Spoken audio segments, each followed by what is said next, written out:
Hello YouTubers, today's video is part 3 of our trip to Belize that we took in December and a look at the Aztec ruins and the Belize Zoo. We started this trip at 6 a.m. in the morning with a 2-hour water taxi ride into Belize City. The water taxi was not only filled with tourists but also students and workers who lived on Ambergris Caye but had to work or go to school on the mainland. As soon as the water taxi docked in Belize, we were loaded onto a van along with our tour guide for the 1-hour drive up to the ruins. Right after he picked us up, we went and got some breakfast, and then he started telling us a little bit about himself as well as the countryside as we made our journey up north. If you've never really been to a third world country, you're in for a big surprise. The roads are all 2-lane, and the structures alongside the road are more like small businesses and farms and houses. Even though the roads are pretty well paved and maintained, they're only 2-lane roads, so it's very different than what it is in the States. After about a 45-minute drive, we arrived at a market near a small car ferry. After we loaded onto the ferry, they manually cranked us over from one side of the stream to the other. Quite unique, but it gave us a pretty nice view at the same time.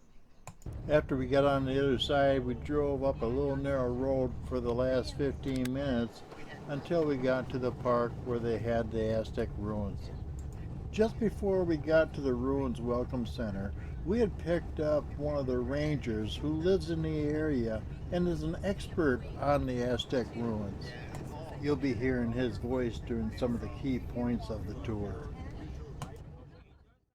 After about 15 minutes following our little ferry ride, we ended up at the Welcome Center for the Aztec ruins.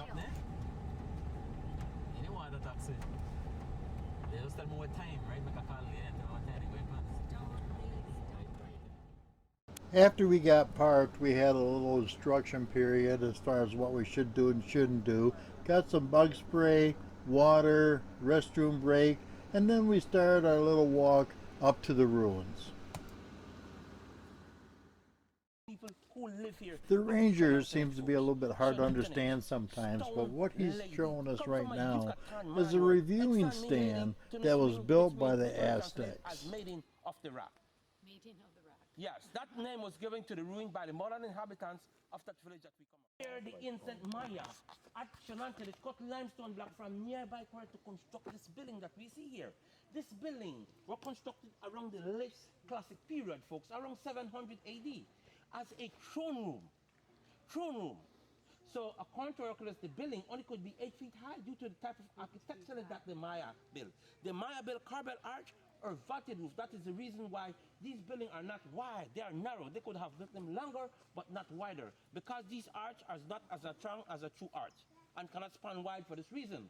So over the doorway, they would have a wooden lintel to prevent the limestone from collapsing.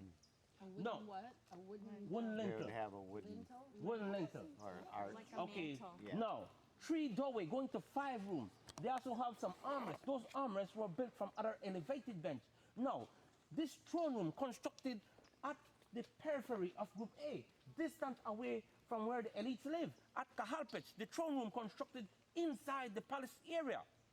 The throne room. No, this is where people would await and climb onto the throne. The people, watch the people from Group D entering to the structure of power. The people from the Mopan, Makal Valley entering to the main plaza.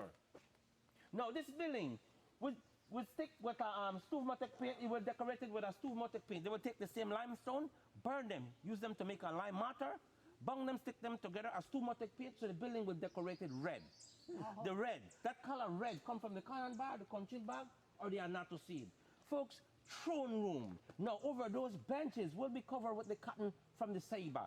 Throne room. Now, the building that we see behind, those buildings from the east side of the original plaza, my friends.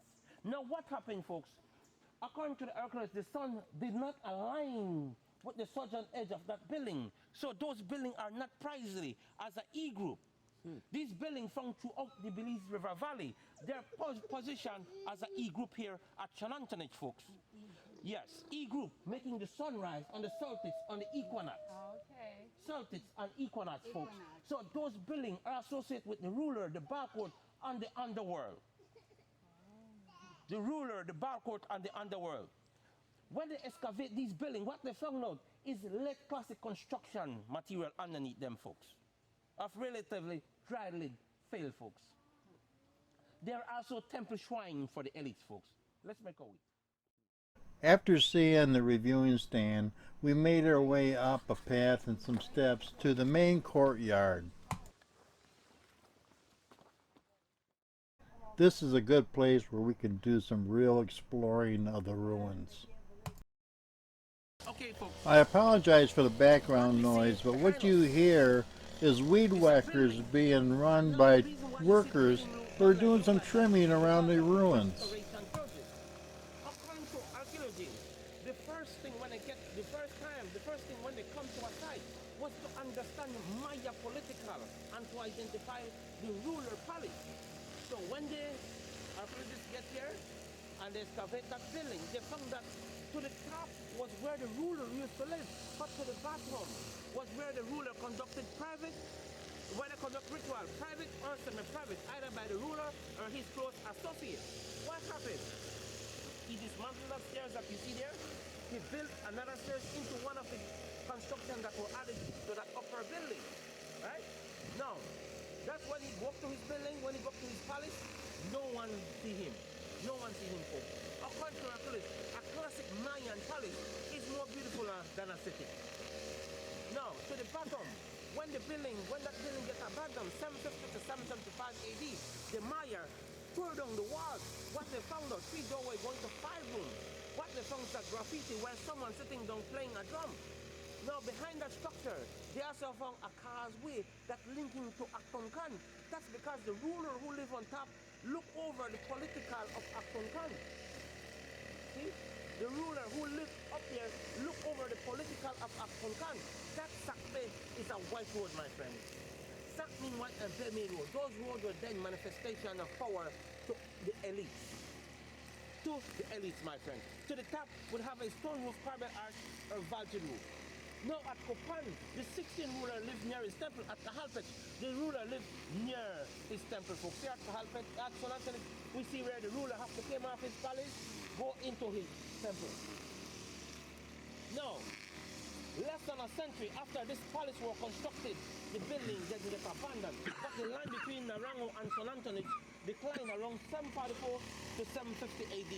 When they watched the distance, when the archaeologists found the distance between this side and Narango is only 13 kilometers away.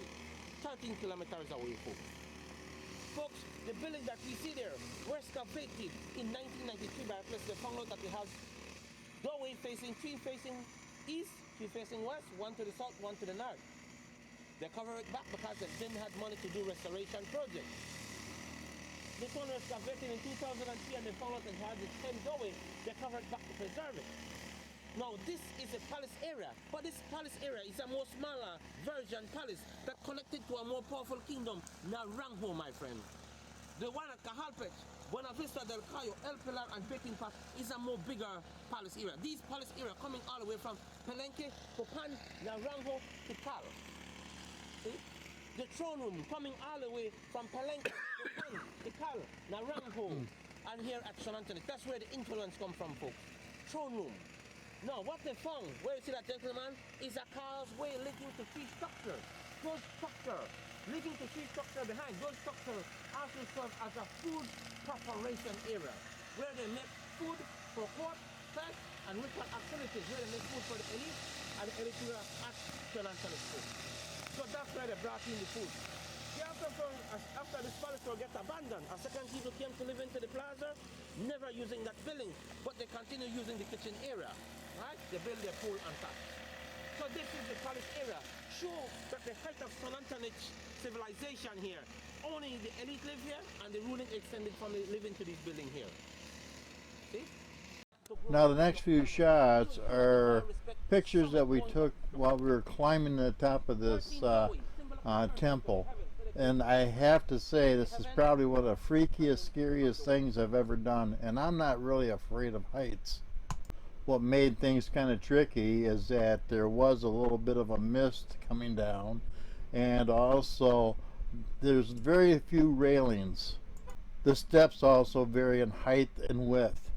Scary as it was, the views were well worth it, and I got some great shots. After we made our way down from the temple, we went down to the Welcome Center where we were able to look at some of the artifacts that's been recovered and also pick up on a little bit more history of the ruins. After we left the ruins and on the way to the zoo, our tour guide stopped at a restaurant where they treated us to a Belizean lunch. Along with the chicken rice and bean dish, we even had a little bit of music to go along with it. Our next stop was the Belizean Zoo, which is actually a former sanctuary. Are you scratching? Where's Bill? Bill, come on. You'll miss the monkeys. Smile. That's the monkey behind there, buddy. Yeah. Smile. Oh my gosh. It's fascinating to see how all these animals are in a natural habitat, and many of them are quite tame where they come right up to you, although they caution us because some of them are not that friendly. He's cute. He says, do you have food for me? Yeah, that's what they're looking for. Oh God. Get ready. They just had the one. Oh yeah, yeah. Both of them, but they separate them. They're in different pen, right? Different stages. All right, let's walk this way. 5 feet in height, wingspan 8 to 10 feet of wingspan. Wow. Right? He is There's big. one, there was one you get a picture, good picture here, sir.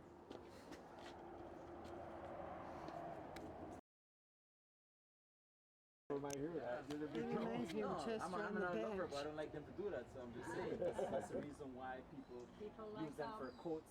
Yeah. Coats too expensive, you know. Yeah. Isn't it cool? Chester lays on the bench with both legs over like Really? that. And it looks just Oh, nice. does he? Yeah, Chester.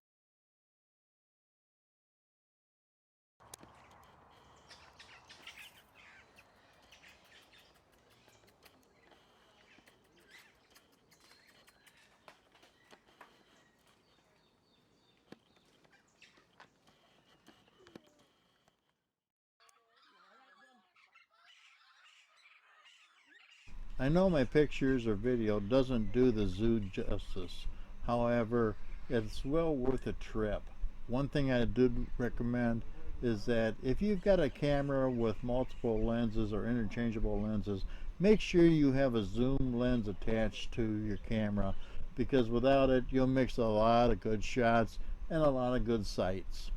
I hope you enjoyed this last chapter of our visit to Belize last December of 2019. And if you like this video, please hit the thumbs up. If you haven't already, please subscribe. And most of all, thanks for watching.